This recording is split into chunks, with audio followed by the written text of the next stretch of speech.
DealQuest listeners and viewers, I can't tell you how excited I am to have my good friend, Scott Walton, actually back on the DealQuest podcast. He was on an ensemble episode at a little piece of episode 13, but Scott's coming back on, having the full hour with him. And Scott, what are we going to hear about on your episode of DealQuest?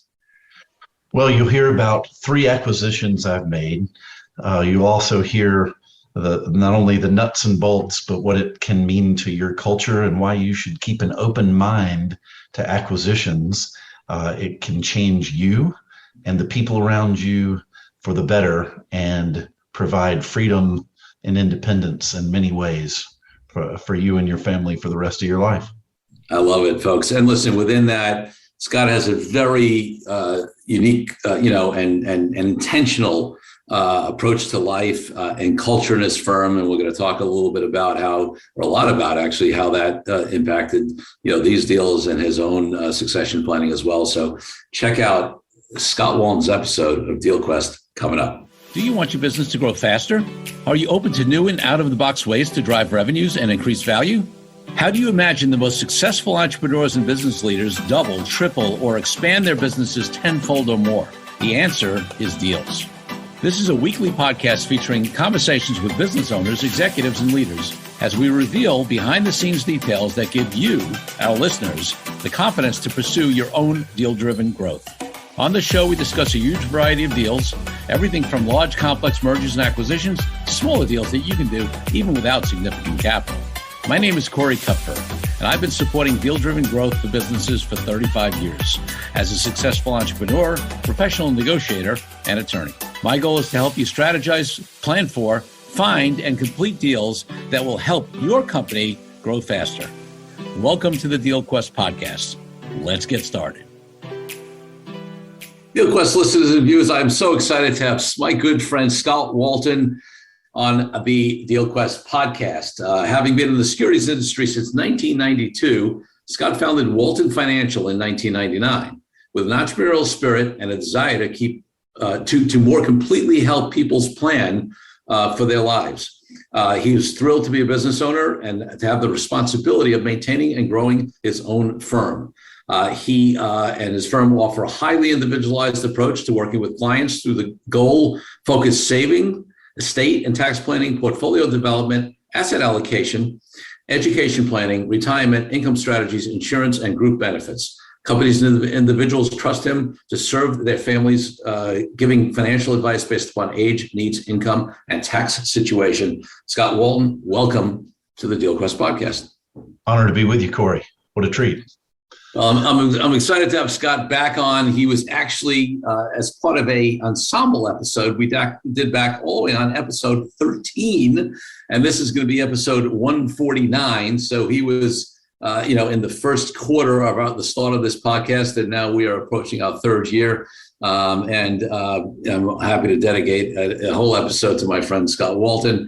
As many of you know, I do a lot in the financial services space and represent RIA firms and financial advisors, investment advisors. And Scott's got a very sort of, I think, informative and unique path as what was a smaller and growing, practice in the space. Scott, before we get into all that, though, and I'm talking about the deals and everything that you did to grow this thing, and sort of your unique philosophy and approach, I want to take you back to when you were a little kid growing up. What did you want to be? Because I don't know, an investment advisor might not have been it, but you tell me. Well, probably like a lot of guys, I saw myself a lot like my father, who was in medicine. I used to make rounds with my dad. He was a geriatric internist with a respiratory pulmonary specialty. Had a lot to say, I'm sure, about epidemiology. But I remember going to visit people in their hospital rooms on rounds in the hospital, and a lot of what I do in generational financial planning is very similar to what my dad did with generations of families as a medical doctor. There's an art and a science to what we do, and I remember feeling and watching that firsthand as a kid. That's great. I love it. And one other question looking back, and that is, what is the first deal you can remember that you did of any type? It could have been something small as a kid or something later in life, anything that you can think of that was a deal. Yeah, so the raw deal I got from my mom, I was really excited about selling lemonade door to door, and and so I was pretty successful at it. I went around a couple different neighborhoods and came back with a stack of cash. I think it was about $15. And once you go door to door, they can't say no. And I came back and laid out my money, and mom promptly took about 10% overhead and explained business to me. And I thought that was, then she went into depth about taxes and all that, the energy it took to get the lemonade at the grocery store. So it was a great first lesson in business from my mom. I love it. That's such a great story. So Scott, tell us a little bit about, obviously people heard in your bio, but tell us, where you're located and a little bit more about the practice, the team, and and who you help. And then I do want to get into the deal aspects of your evolution. Yeah, great. So we're a mom and pop shop. There are three of us plus a dog plus some koi fish. I started as what I refer to as the big fancy firms. I did my training with Dean Witter up at the World Trade Center, made a move over to Prudential Securities. Dean Witter nor Prudential Securities exist at this point. I still exist after 22 years as an independent practitioner in financial planning. I'm in Homewood or Birmingham, Alabama. Right down from the Vulcan statue, and our office space was the first commercial building in the state of Alabama to apply for the Green Building Council's LEED certification. And really during that period of time, during sustainability, I helped start that movement in the state of Alabama by starting the Green Resource Center for Alabama, a 501c3, which I'm proud to still use those sustainability practices in our practice, but also in our physical location. That's great. That's great. So, I'll state a bit of a premise I have up front, just so the listeners are not, I don't have, so it's not hidden. As anybody in the space knows, and I know we have listeners, plenty of listeners in financial services, in the financial planning, RIA, and investment advisor, wealth management space. And we have also plenty of listeners outside the space who might run smaller companies in their industry. And, these comments are probably generally true for most industries. Certainly in the investment advisory space, over the last 15 years, the deal, number of deals, the size of firms, the amount of money, the amount of capital, that's coming in the industry has been significant. But a lot of the deals you see are bigger companies buying smaller ones, right? And medium ones. And now sometimes we're at the point where bigger ones are buying bigger ones. Even bigger ones are buying bigger ones as the industries evolve.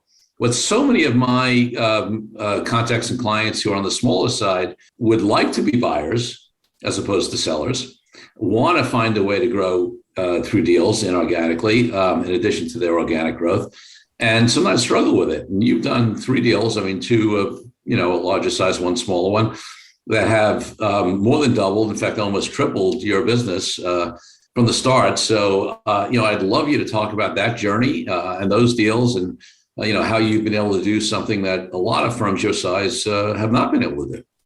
Sure. I think everybody in my business, especially with the multiples now, we think about it. We think about our exit. We think about our cashing in, as it were. All 3 of the deals that we did were very intimate, very personal, very values based, and I think that's what made them tick. That was the connection. It's not like they were selling out to the medium size or large consolidators where they were just rolling up practices. They were people that cared enough about their themselves, their families, their households, the businesses that they worked with, and it was in all cases it was a goodwill, a relationship, respect for morals, ethics, and values, and it was a handoff in the most personal way. Yeah.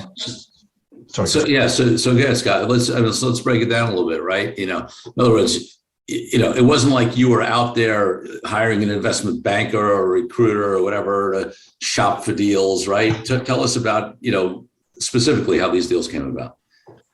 Yeah, so I think just kind of in the pre-deal phase, you could call it marketing, you could just call it being yourself, working hard, building your own clientele, and in that process, I met some interesting characters through referrals. Through they found me, they knew me, or early on when I went independent. I had enough respect in our community that there were probably 20 or so people that knew I had done my due diligence, that I had a file that people sought, and it was years worth of study on broker dealers, RIAs, financial planning, and people would come check that file out, and I kept it current. And so it really kind of put me into a position of a center of influence. There were people that I could, after a short interview, size up and kind of tell them where I thought they might fit best as far as their clearing relationship, as far as their broker dealer relationship. And so I think just the respect I had in my community, in the industry, and the fact that I went independent when I did, it was ahead of its time in our community. So that garnered a lot of respect and a lot of questions, and it's been fun in that earlier phase to help people find their right place, their right bliss in the world. And there were people that ended up kind of following my path in some respect, affiliating through Commonwealth Financial Network. There were others that were other but better fits for other organizations and cultures, or other clearing arrangements. So just that goodwill, putting yourself out there, being respectable, being consistent. You could have headhunters, you could make cold calls, you could go door to door, you could work lists. But in my case, it was just a matter of having been in the industry and going to conferences, being out there, and really, I wasn't networking, looking for deals, but they came back to me through karma, out of trust and respect. Yeah. And listen, folks, I happen to be blessed to have Scott as a friend, as a personal friend of mine, and as an Entrepreneurs Organization colleague and forum mate, and with a little blip during the pandemic. We've been getting together quarterly for over 6 years now. And I will tell you that one of the things that's amazing about Scott is that the depth of conversation, the depth of connection that he that you have with him when you spend any time with him is amazing. And I know that's something that he really relies upon in terms of the relationship with his clients. And I happen to know that's part of how some of these deals came about. You want to talk about just your, I was going to say your relationship to relationship, just how relationship, plays a view in you. I mean, like I know you to be somebody who gets on a plane to go see people in a time when most of us, or many people, I should say, are moving the other way to doing that less and being in a Zoom box more. So I'd love you to talk about your sort of approach, and feelings about that. Yeah, so we have a very intimate culture. People around us know that they can be themselves, whoever they are, that they can talk about anything in confidence. Certainly as a professional, a veteran professional and journeyman, knowing what questions to ask. There's some that you can certainly read off of in a Zoom call nowadays. There's somebody can send a spreadsheet. That's the science part of financial planning. When you're together and sharing experiences, that's where the art comes in, to be humans together and be vulnerable together, because you're talking about the most intimate things in life, who you want to be when you grow up, whether you're an 80-year-old or a 15-year-old. And it's neat to be able to know in generational financial planning where the money comes from, where the values come from, how they merged with in marriages or other relationships, how they come together, to provide that context, plus the life planning counsel and how money connects to all those things are critically important. And I've had a couple cases just recently where there's a fair amount of complexity on the net worth statement. And to your point, it's easy for me to get somewhere else in the world and to sit down with somebody and to have intimate conversation. There's so much more that you get in person than you could possibly get in a phone call or a Zoom call. Yeah. So let's talk about, let's sort of go deal by deal, right? So that first deal that you did, talk about, you don't have to mention names per se, but, like who that was, what was the relationship that was built there that allowed that to happen? And then, what did that deal actually look like? Yeah. So the first one was kind of an industry referral that I mentored. It was really meticulous guy, very thorough and thoughtful guy, a beautiful guy. He'd had an early career, was wonderfully successful in his second career, which was financial planning. Had already sold off back at a big fancy firm. Part of his book had 70 households.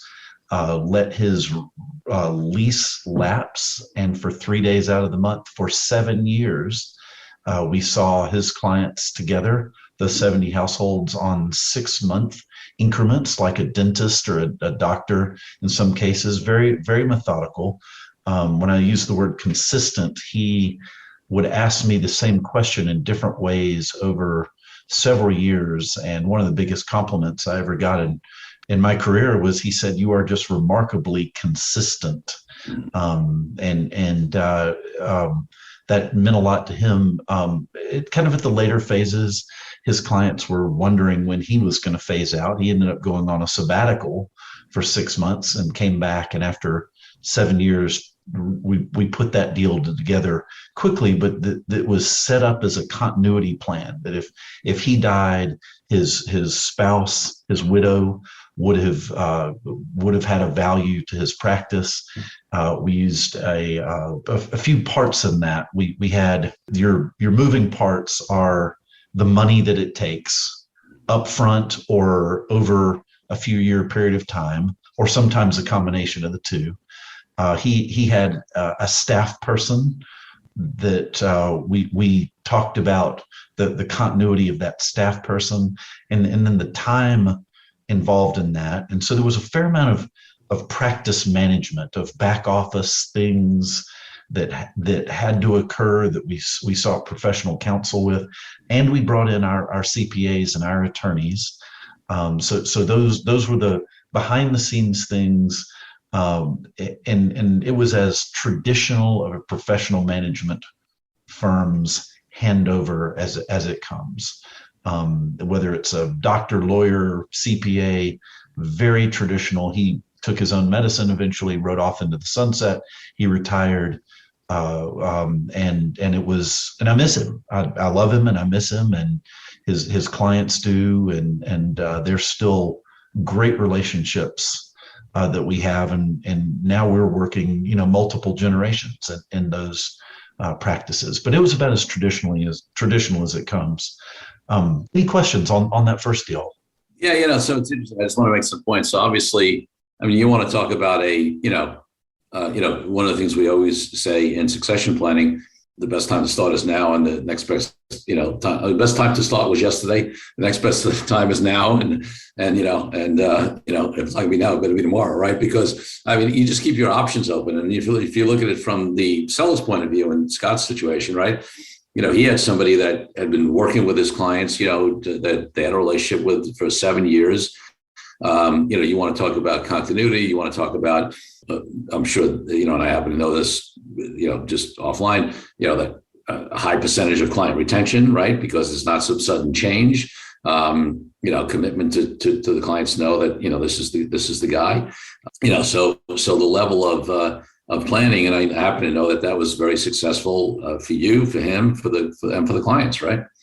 Yeah, and just to talk the moving parts, we did a 5-year deal. Yeah. There was some upfront money, and then there was a revenue share for that 5-year period of time. I think I was getting 53%, and he was getting 47% of the revenue. It was blessed and anointed by CPAs and attorneys, and so it was a win-win-win in the world for he, for me, for his family, for his future, for his clients, and the beauty that it created in the world, but beyond what is measurable. So those were the moving parts. The second one, are you ready for that? Yes. The second one was my we had a mutual continuity plan established. We had a document on file. The gentleman was golfing one day and went down with a massive heart event on the second green. We get a call from the family. And this was a friend, a mutual mentor relationship, a beautiful relationship. And so a friend of mine died. We knew the consequence immediately is that, oh my gosh, we're taking on Mike's practice here. Same moving parts, very different scenario, where the first was a multiple of around close to 3%. This was a multiple under 2%. In this case, a journeyman in the industry, previous career was an engineer, had a number of households. And in those households, he had decades worth of financial products. It was not a lot of recurring revenue compared to the first that was all recurring revenue. There was a lot of work to be done. It was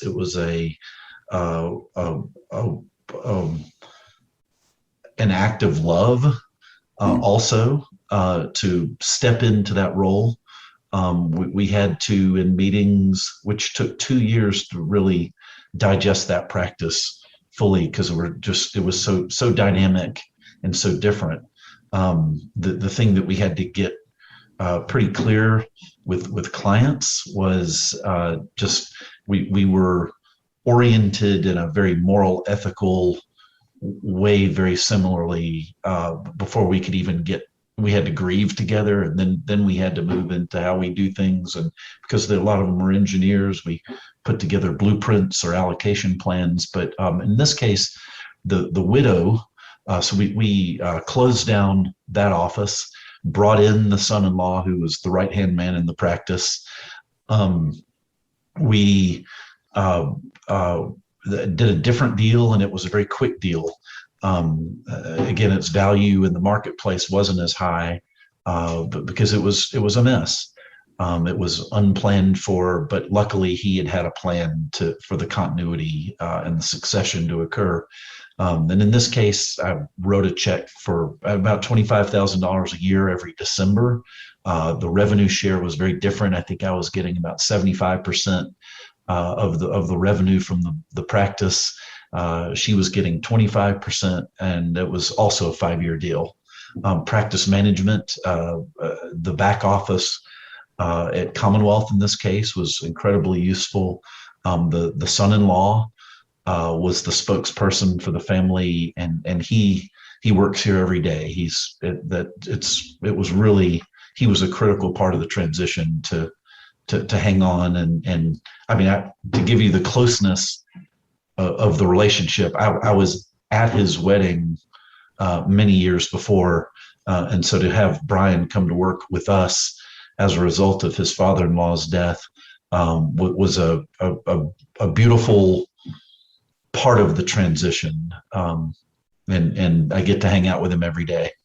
That's great. It's interesting because there's so many things to break down on that one, because first of all, I mean, people underestimate sometimes, although nowadays I think people in the industry are starting to understand it. And I think people across industries now, with the great resignation and the trouble in getting key people, that, one of the reasons now this isn't what triggered your deal, but one of the benefits certainly to you, and sometimes one of the reasons for a deal, is actually to acquire talent. right? I mean, so you were able to do that, even though that wasn't the driving force, of course, because the driving force was necessity.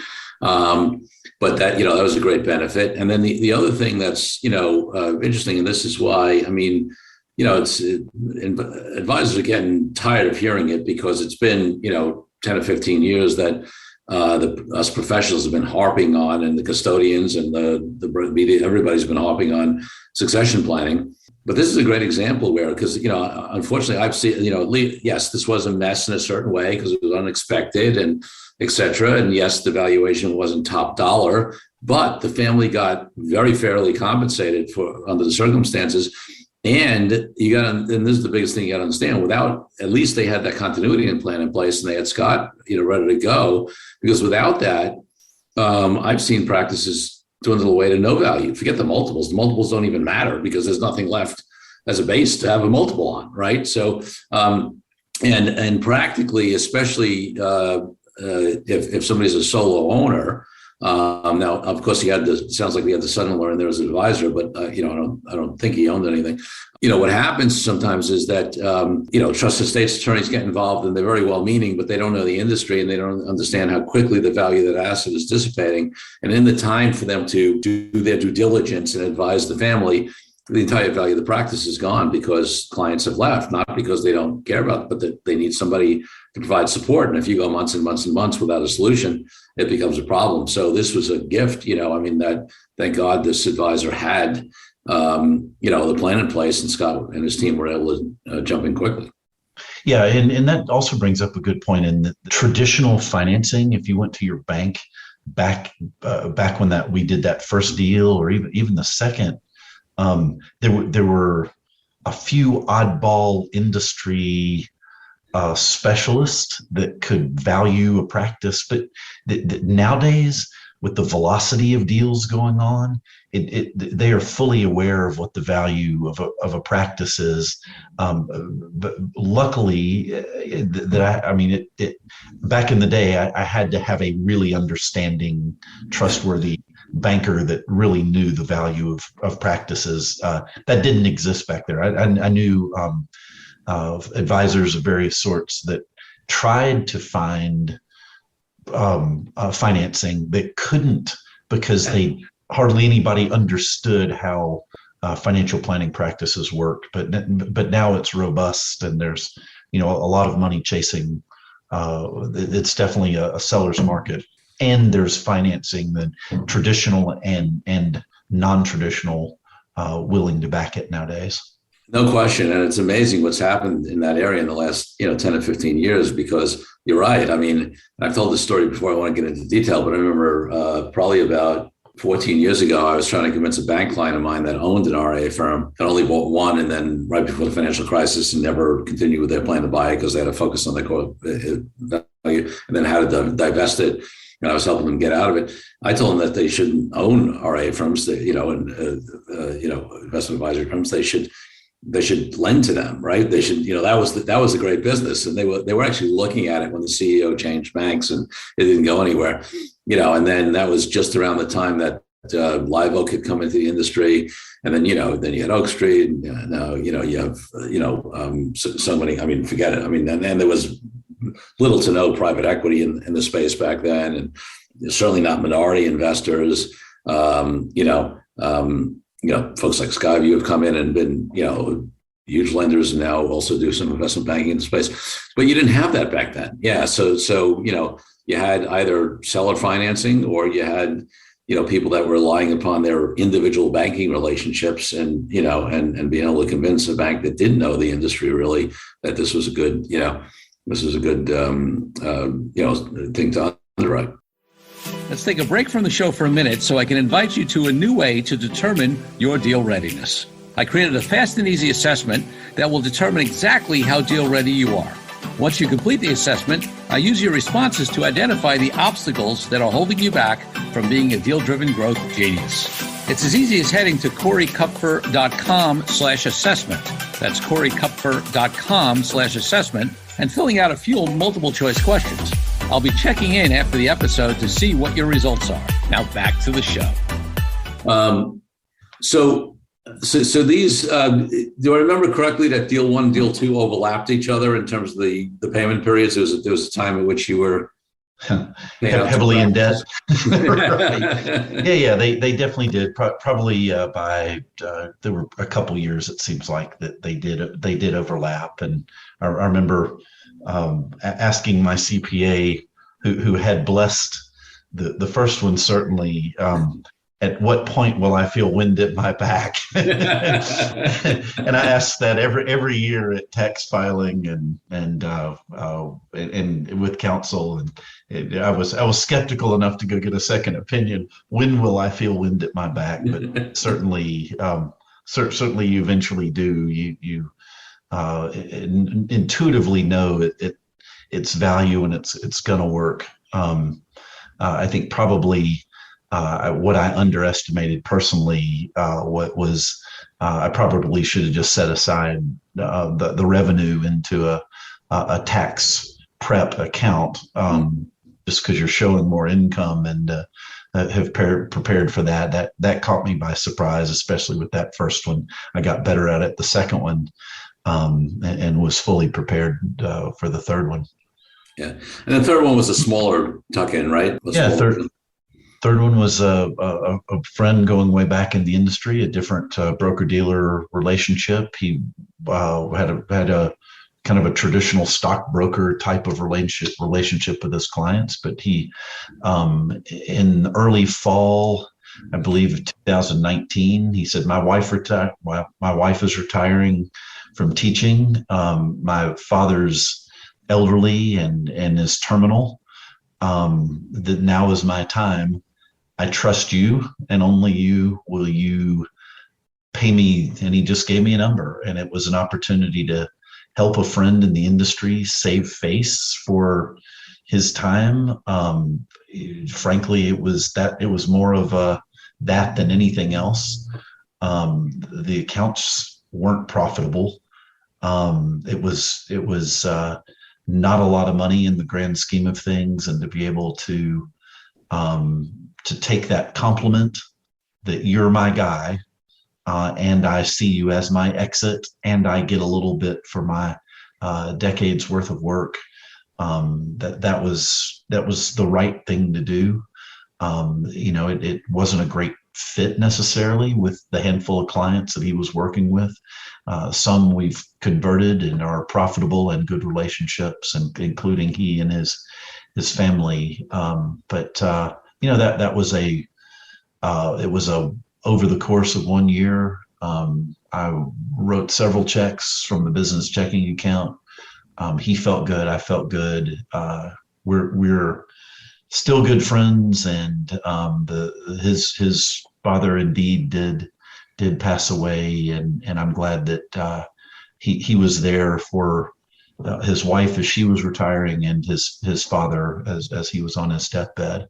So again, very, very different. That was just out of the business checking account, and several checks that had paid off the practice. But it was another example of goodwill early on, a relationship that was built, and luckily being in a position to help out a friend.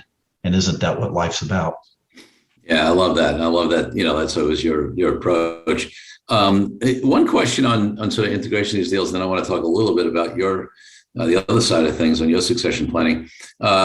So it sounds like certainly on the third deal, and I got the impression on the second deal that there were some more brokerage clients, that, and I know that, your focus is fee-based, financial planning. So talk about, because that's one of the things that people underestimate in general is the integration of practices, integration of acquisitions into the firm. And that could be everything from culture to, employees if they're coming over to, client relationships to technology. I mean, there's all kinds of integration conversations. And certainly one of them, though, is because you mentioned two things. I mean, one is, moving clients from, the more traditional stock picking brokerage model to fee-based model. And then number two, you also mentioned one of the deals was a different broker dealer. And those is factors that have some people actually choose not to do a deal, right? They look and they say, oh, this isn't the right fit for me. I don't want to, that's going to take too much work. Or, hey, we're going to have to repaper clients because it's a different BD or a different custodian or whatever, it is. But, but you managed to push through those challenges. So you want to talk about that a little bit? Yeah. So what we learned about ourselves and our culture in this process is that we're good at acquisitions. That who would have thought that, but we are, because they were done with love as the core, with trust and respect, and it was a transition. Although I understand that just flat acquiring practices, there's still a fairly high success ratio in keeping clients. These were done, in relationships of caring and trust. Yeah. So the books of business being very different. It's important, I think, just with any type of goal or process that you're about to go through, to visualize what it will actually look like. We do that within insurance, right? Visualize. Let's play this out. Let's play this out over. Will there be a long-term care need? Will there be a disability need? Or with your self-actualizing, you've got all the money you will need for the rest of your life. What does that mean to you? And so similarly, in visualizing how it might go down, sitting with these new clients, that's a big deal, to see yourself in the act of what that's going to look like. Is what it did for us is it charged our culture, our office. It gave us a purpose and a mission, as opposed to just managing our existing clients. We had a reason to wake up and work hard and have meetings as a team, and our workflow systems had to be just spot on. And because of the stretched growth immediately, particularly in the second and third practice, we learned we're good at it, and we've put the opportunity for more acquisitions out there into the marketplace and into the universe and the world. There are a number of people in our industry that now know that they can count on us if they chose us to acquire them, and our soulful personal approach to their exit, and their client, and working with their clients. So, I think it heightened our abilities. We learned a lot from it. After, a couple year digestion, particularly that second one, or a 7-year digestive period, or a 6-month digestion, that now everybody's kind of lockstep with our culture. There were times though that it wasn't a good fit, where we'd sit down in our living room like office. It is the opposite of Class A commercial space down in the banking center of downtown Birmingham. It is a very comfortable, approachable space, again, for people to share their most intimate experiences and thoughts and feelings. And we really, with clients, we make sure that we take clients that are capable of trust, capable of delegating. They're nice enough to have around for years and years and years, or even nice enough to have to the house for dinner, and that there's a need to help. I mean, there frankly have been a few times where they were in perfectly good hands with somebody else in the industry. But those first two, capable of trust and capable of delegating, that's where being in person and watching someone's body language, and there's some people that you can't help because they won't be helped, or they're so definitive in their own mind. And so they need to hear our cultural values before coming into the relationship. And that attracts the right people, and it repels the right people. So there were some in the process that we let go. Yeah. And one of the things that I say, and you and I have had these conversations in private, and I do believe that both the attraction and the repelling are both great. Absolutely. right? Because if you are very, one of the things that many businesses make the mistake of trying to do is be all things to all people. And then they end up with, you could have a somewhat successful business that way, but, usually sort of scrambling and you're not clear who your client is, ideal client is, and, and you have more issues or whatever, if you're very clear on who you are, and you're certainly, one of the things I love about you is that you are very clear on who you are, and, and you have a very clear culture in your firm, and then people get to opt in or opt out. Right. And again, I think that's perfect, because the people who are opting in know what they're opting into, and they're aligned, and they're the right people for you. And the people who are opting out, who wouldn't be as good of a fit, who you wouldn't be able to serve as well, who wouldn't be as happy, who maybe would be a problem, whatever it is, they opt out because they're clear it doesn't align for them. And so both of those is, in my mind, is a blessing. Indeed. And thank you for the compliments. Beautiful. Absolutely, my friend. So, all right. So the final piece that I want to cover here, I want to sort of switch things around a little bit. We've talked about your acquisitions. We did mention that at some point you had a mutual, succession arrangement, and now that turned out that you were the acquirer, or that you were the succession solution for your friend who passed. But after a little bit of a gap, you are now in the process of assuring, that you have a solution in case. And again, I mentioned this earlier in the interview, how we've been harping on this for years, but still, there are all kinds of statistics that show maybe a third, maybe 40%, it depends on who you talk to, of advisors have, planners have their own truly, documented, implementable succession plan, despite the fact that, that's what they do for clients very often. So you're in the process of getting something in place. Just talk about the motivation for that, and whatever you want to share, about that, because no matter how many times we flopped on it and people are tired of hearing it, it's unbelievably important, as we've illustrated by what would have happened to that second deal if that person did not have you in place. Yeah, so I have identified my continuity arrangement. There's a gentleman in the industry that I respect and trust, who's younger than I am by a good solid decade. Because our practice has grown to the size that it is, they're opting for, he and his team are opting for an insurance policy on me. So we've had a number of meetings. Corey, thanks to you and your team's counsel, we've really rounded out what seems fair, that we can remain friends. And like when I issue a life insurance policy, I'll tell a client, here's your policy, if you need it, I'll kill you.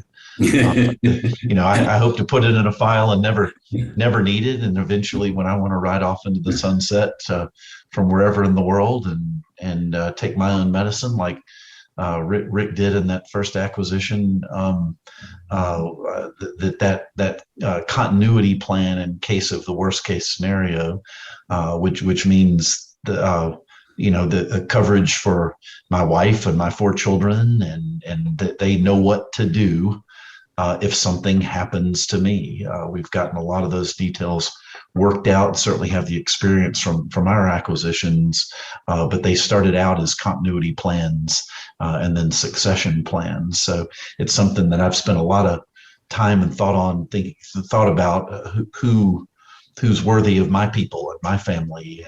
And again, I'm pleased that I've identified the guy, the ball's in their court, and it should be signed off on any time. But I appreciate you, Corey, of being of counsel with you and your team, and feel like our document is one of the freshest, most thorough, but also most considerate that the industry could provide today. Well, listen, I appreciate you saying that.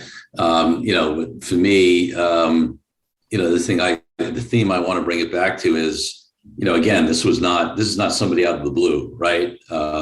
This is, one of the things that Scott is great at, and we've said it before, is building relationships, and that's a skill that not only serves you in terms of being able to gain clients, right, and key industry partners, but also set up these deals on both sides. So this is somebody you've also had a relationship with in the industry, right? Yes. Yeah.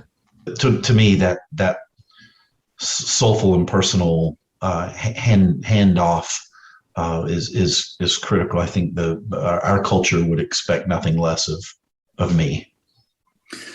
Yeah, and it's an interesting time to bring that up, because despite the fact that, there are a lot of opportunities to sell out, and there are serial acquirers and aggregators and, PE-backed companies that, that will pay top dollar. And I don't judge anybody for what decisions they make. I find a lot of my clients who even do those deals, it's not like they are still doing their due diligence to make sure they feel like clients are going to be served. I have very few people in this industry who don't care significantly about their clients.